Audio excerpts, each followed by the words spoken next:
I'm Jace Lacob, and you're listening to Masterpiece Studio.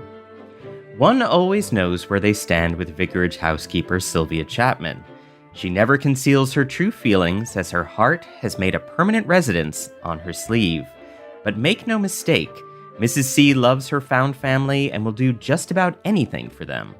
When Alfie's birth mother Mira comes to the vicarage for a Sunday meal, Mrs. C does her best to engage Mira in light conversation, without realizing Alfie and Mira's past is anything but light.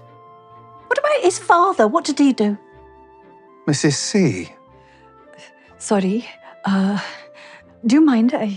No, of course not. Excuse me. I just need some air.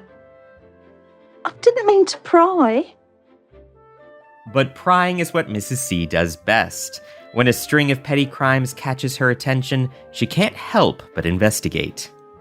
A crime wave is sweeping Grantchester. What is it? Barbarity? Bigamy? Milk. Milk? 3 bottles and a loaf of granary bread pinched right from the doorstep. This shall not stand, Mrs. C. Beneath Mrs. C's rough exterior and bluntness lies a big heart. A heart that wants the best for her little village and, of course, her vicars. As Alfie prepares to pay Mira a surprise visit, Mrs. C makes sure he knows what he's getting into. She ran out on you. Again. The point is to listen and not to shout or judge. Be careful. London is full of sinners and squalor. I grew up there. Romford is no more rife with crime than Grantchester. Today we're joined by actor Tessa Peake-Jones to discuss the world according to Sylvia Chapman and how hard it is to say goodbye to this pillar of Grantchester after over a decade.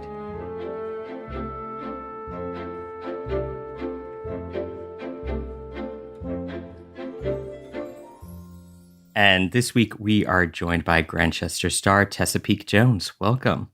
Thank you. Hello. How are you? I'm good. How are you? Yes, very, very good. Thank you. So before we dive into Series 11, I want to take a look back at how all of this began. What do you remember of your audition process for Grantchester? Well, do you know what? I didn't have an audition process. I'm very lucky and happy to say. I was offered the part.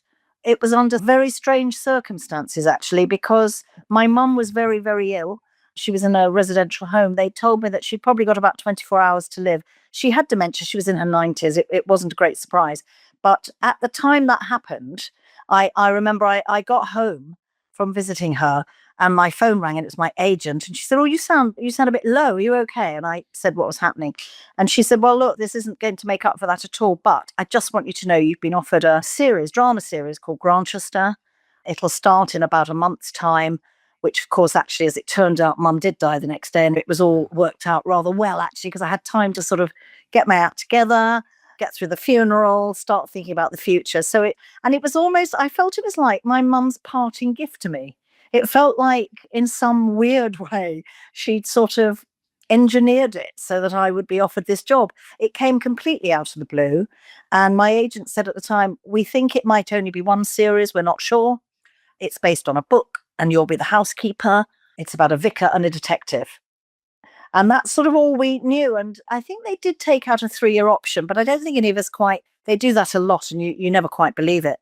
So I didn't read the book because I sort of feel once I'm offered a part, if it is based on a book, unless it's particularly famous like a Jane Austen, I quite like not to know what the book's about and to just view the writing of the telly series in its own right, as it were. Given that, you're saying you thought this would possibly be one series, maybe an option for 3. I mean, you are no stranger to long-running and beloved shows, but did you ever think that you might be sitting here more than a decade later, still talking about Grantchester and Sylvia Chapman? Was there any inkling at the time that Grantchester would have the legs that it's had? No, I think even if I'd sort of deep down hoped for that, which in our business, you learn very early from the minute you leave drama school that you can't really rely on anything in our job. So you never sort of assume it might, even when you're doing theatre, you don't think, "Oh, well, this might go on for a year." You just never know. So I suppose it's built into all of us to not hope that it might. But when we did our first day's filming, I remember Robson, we were in the garden at the vicarage, and I remember him saying, it seems a really good show, this. Wouldn't it be amazing if this ran and ran and that we were all old and grey and limping with walking sticks still doing it? And we all roared with laughter, little knowing that actually it would go up. Certainly we're not perhaps with our walking sticks and Zimmer frames and wheelchairs, but here we are 11 years later. And I think he was jesting, but I don't think any of us quite thought it would go on that long. I felt while we did the first series that it sort of had something about it. So I felt it possibly would do maybe the 3 years that they'd optioned. But I think now, looking back, it's extraordinary the way the writers and the producers have taken this series in ways that I don't think any of us thought our characters would go on, which has been great. It's been very exciting. You have said in the past that Sylvia rarely ever smiles on Grantchester, which is the opposite of you in real life, and that over the years, you began to count her smiles per series, which has definitely increased as time has gone on. What did you initially make of the dour and devout vicarage housekeeper when you first started playing her in series 1? Well, I loved her. And I loved her because she puts her foot, used to, well, still probably does, Still but does. then, still does. But then she really put her foot in it a lot. She was so opinionated and so narrow-minded and so grumpy. She would not budge an inch if she felt she was right.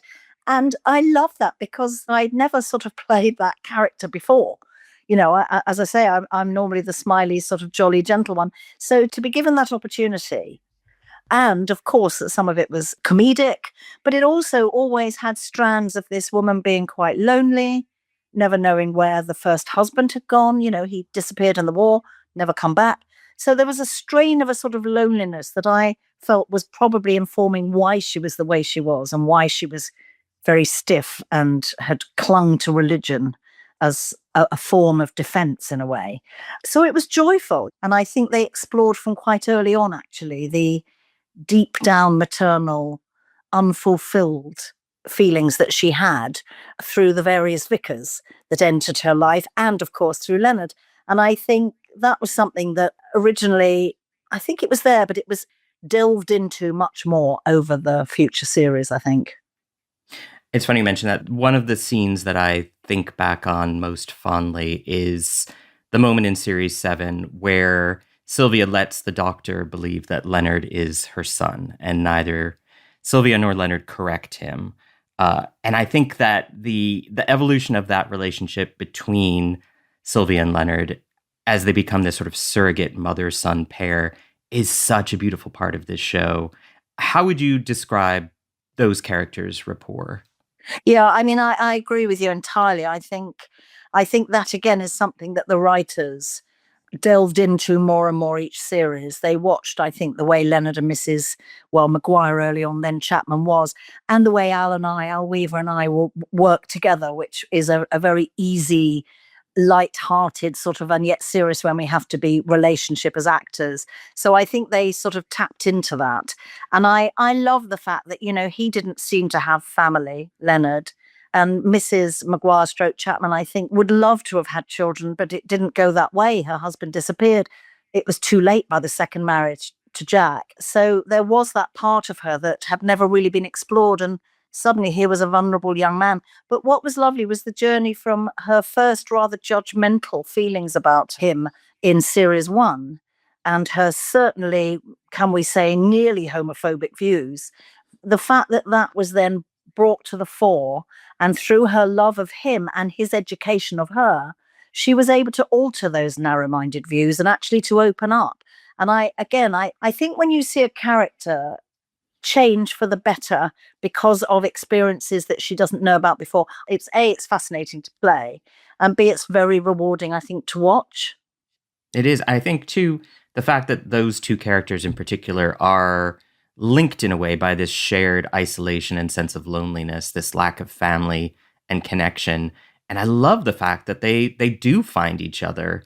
And then Sylvia finds Jack, which is a further sort of transformative relationship for her. And she goes from this very stern housekeeper to ultimately a fashion entrepreneur, but she lets people in. She lets her armor down. How do you feel meeting and falling in love with Jack opened Sylvia up to possibilities in life?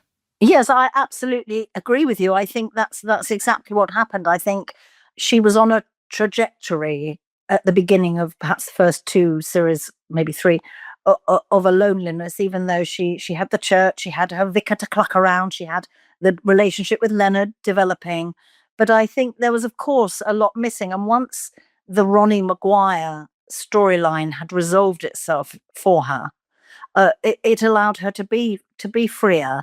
And I think, yes, I think Jack Chapman is so incredibly understanding and patient and sees the good in her, even when other people don't. I think that did allow her to have a confidence and also a standing in life. She'd always, I think you get the feeling she's been quite poor, and that part of the reason she'd been the housekeeper is she needed to earn money. And suddenly, Jack Chapman has that and offers her, she can buy a new dress if she wants. She's not the sort of extravagant person that would do that, but that is there if she wanted it. And I think, yeah, I think his gentleness opens up another side of her. She tends to be opened up by other people's experiences having an impact on her. And that's always very interesting as a character. And it's also very interesting as an actress to play. You and Nick Brimble have a softness with each other that is so beautiful to see on screen. What has it been like having Nick as a scene partner? He's been joyful. He's been joyful. I'm called the second wife, and I often message his first wife in real life. And we have chats, and she'll say, "Hello, it's first wife here." And I say, "Well, hello, second wife here." I mean, everybody on that show has been a joy to work with. And Nick and I have a very easy relationship. He's a joy to work with. He's intelligent. He knows his stuff. He's been doing it for so long. He's so experienced as a film actor. It's been lovely. And I think they've written more and more for us as they've seen our relationship develop, which has been lovely. In Series 11, Leonard remarks to Sylvia that he is lacking purpose in life. Oh, I miss this. Being here. You're here all the time. Not like when I was a curate. Do you ever feel lacking in purpose? I'm a woman. All we have is purpose, whether we like it or not. What does work mean to Mrs. C, and what purpose does she derive from work? I think actually early on when she needed money, work was both practical, but I think she also needed a sense of being useful to people. And she had the church as her faith. But I think the fact that she could organise things, become the centre of things in the vicarage under the guise of work, meant that she was in very close communication with the vicar, with the things that went on at church, and the curate, in this case, Leonard. So I think work meant quite a lot to her, more than just the earning of the money. But I think as the series develops, and particularly when she gets together with Kathy and they start their dress business, I think it becomes a choice. Because actually, as they say to her many times when she's still insisting on doing the housekeeping, you don't need to. You now are married to Jack Chapman. You don't need to work. But she still does it because she wants that sense of a purpose, of a fulfillment. And I think Kathy, again, has an impact on her and teaches her that there's more to life than just the being a wife or being practical and adding up your money each week to make sure your budget's right. It can be about artistry, about looking at materials, about fabrics, about fashion, about younger people. And she opens that world up to Sylvia. And I think work then takes on an even greater significance to Sylvia in a way she probably never thought would happen, actually. We're going to take a short break to hear a word from our sponsors, and when we return, more from actor Tessa Peake-Jones.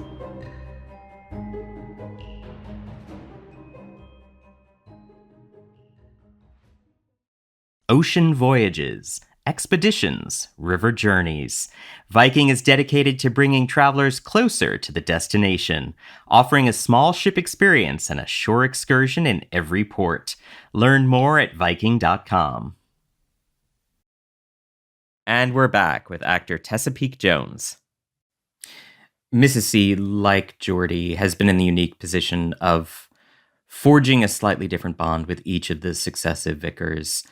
Looking back, how would you describe the way that she connects with Sydney, Will, and Alfie?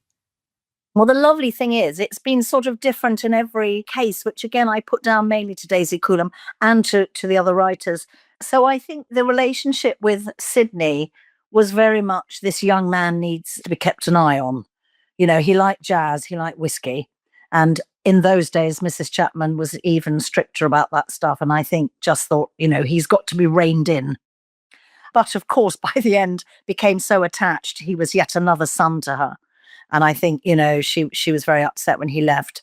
But I think when Tom Brittney, Will, came into it, he was slightly more on top of things. He introduced her to a new world of sort of modernization, which again for her was something. Well, I think in the old days she'd have said this was the enemy of the people. You know, he introduced a television.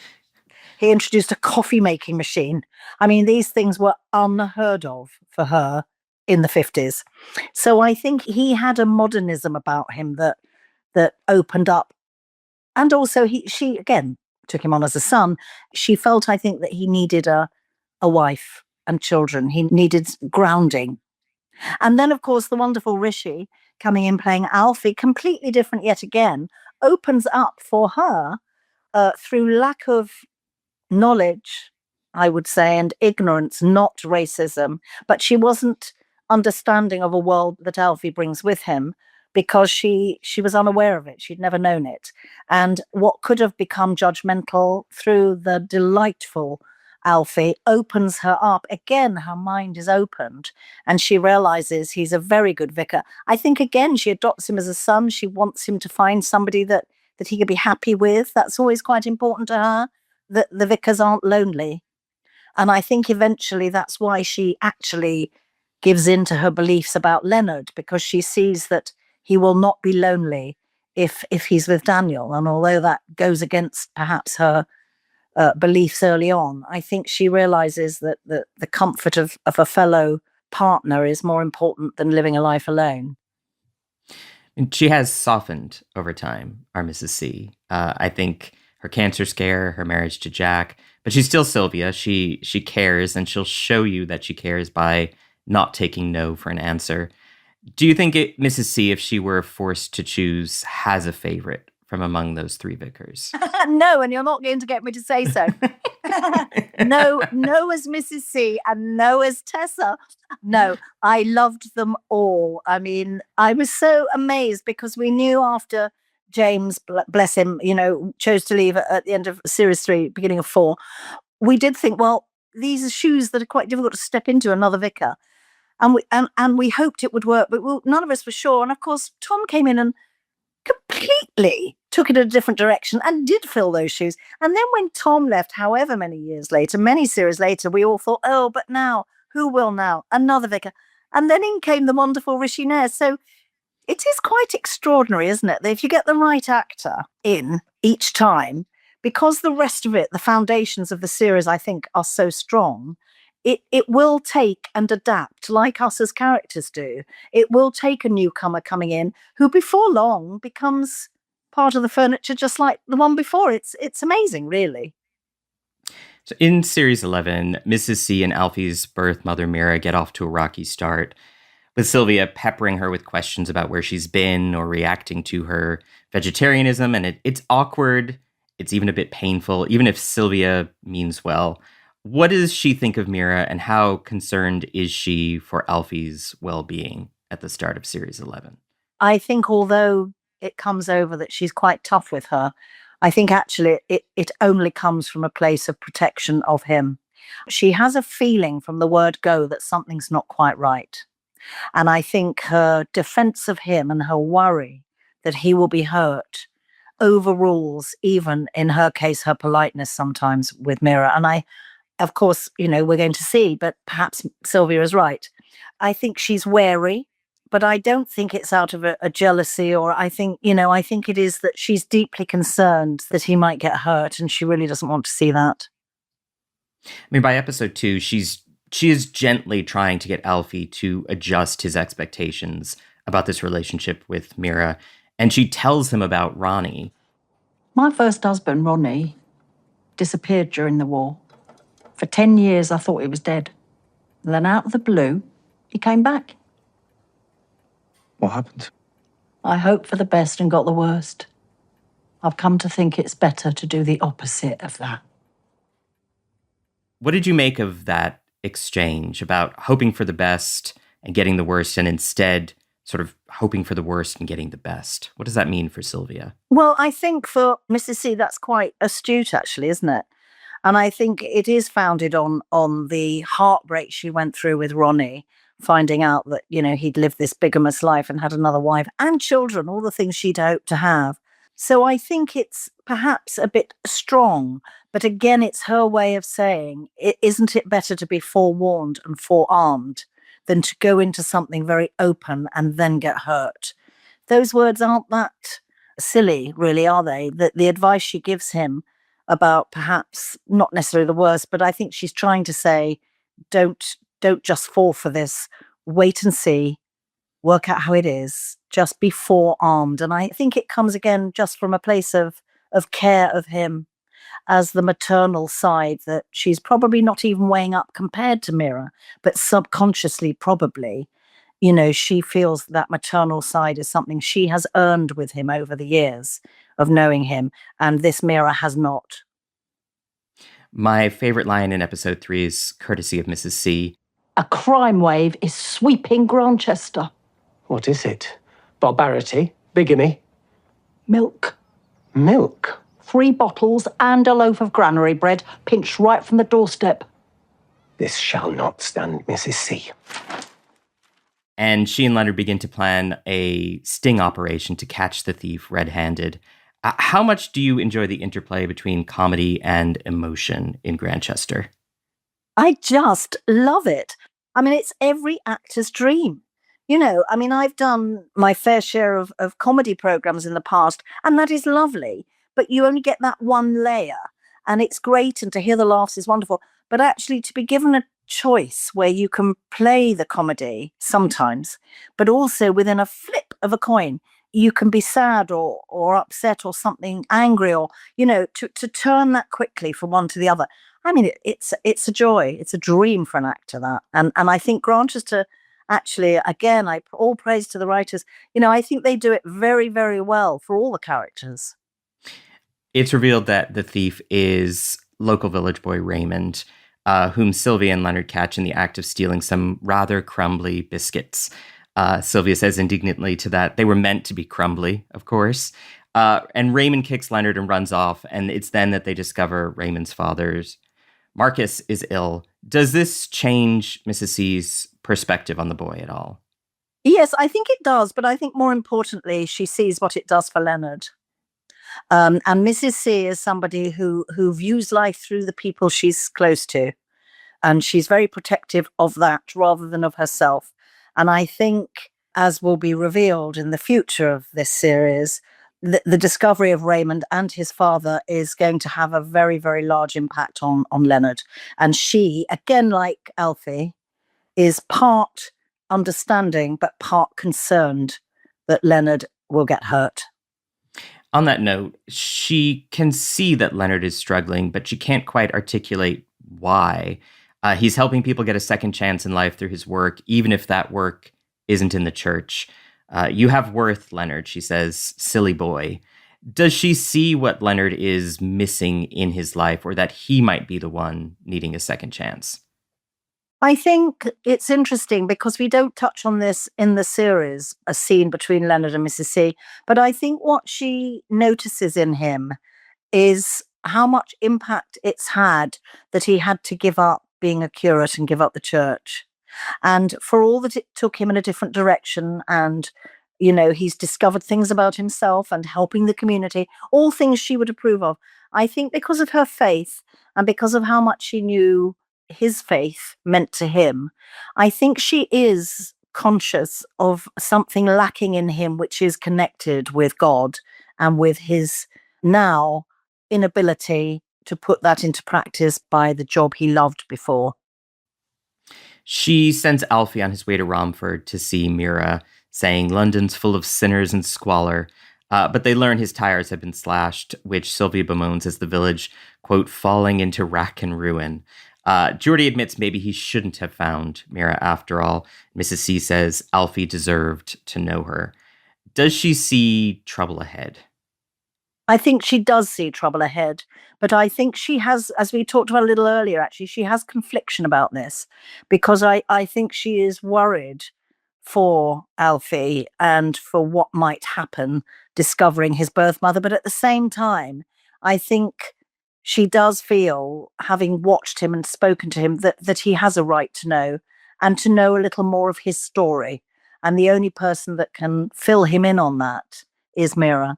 So, yeah, I think there's trepidation there, but I think she hopes he will be strong enough to cope with it. At the same time, Cece's is having some teething problems. Kathy might have an eye for fashion, but she is most definitely not an accountant. The power gets switched off, there are squabbles, and then this woman-run business gets a male employee, Mr. Switch, their new accountant, who is handpicked by Geordie. What does Sylvia make of Switch? Well, for all dear Sylvia has many faults, one thing she does have is a sense of instinct about people. She has it with Mira. She's had it in the past with other vicars, actually. There was the vicar that came in, Reverend David, was it? Yes. Who she didn't like. She felt there was something difficult about him. And I think she picks up from this man for no reason. He's charm itself. But there's something that she picks up that's not sitting right, and she doesn't know what it is. So she is slightly reserved with him. And I think it's interpreted that it's because he's been brought in without consulting her. I don't think it is that. I think she senses something in this man's personality. She can't put a finger on it, but she feels something isn't quite right. She is very intuitive, I will say, Mrs. C. Maybe that's really because of her experiences with Ronnie, that he pulled the wool over her eyes. But she is very quick to read people and to intuit people's emotions, people's sort of desires. I think it's a very unique quality and very unexpected for this character. What do you make of her intuition? Yeah, I think that's absolutely right. I think it's something that is quite surprising in the person that you see in series 1, who is judgmental and rather opinionated and quite grumpy. You wouldn't think, but she's had it all along. She's had it through various stages of each series. She does have a sort of instinct about things, and she can't put her finger usually on why or what she's feeling. She just has these intuitions about people, and it is surprising. But that's the joy about playing characters, because when they surprise you, that's part of the fun, but it's also very, very lovely as an actor to play around with that, because, it means it's unexpected. Looking ahead, what can you tease about what lies ahead for Sylvia Chapman in the rest of Series 11? Well, things are going to happen at the dress shop, which are going to surprise everybody. So, yeah, that's going to be intriguing, I think, to see that. She and Kathy are going to have a few rows along the way. Some of them justified, some of them because of Sylvia's instincts, some of them not justified. And I think she is watching very carefully to the development of the Alfie and his birth mother Mira's storyline. I'm sure it's not spoiling anything to say that by the end of this series, things become incredibly dramatic and things hang in a balance, shall we say. Tessa Peake-Jones, thank you so very much. It's a pleasure.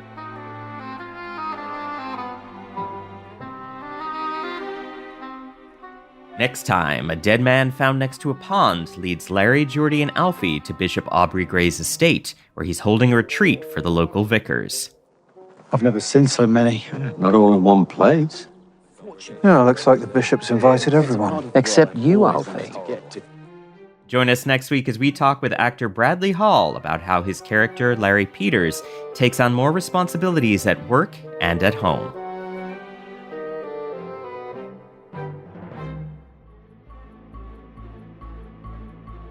Masterpiece Studio is hosted by me, Jay Slay-Cobb, produced by Jack Pombriant, and edited by Robin Bissett. Alicia Itup is our sound designer. The executive producer for Masterpiece is Suzanne Simpson.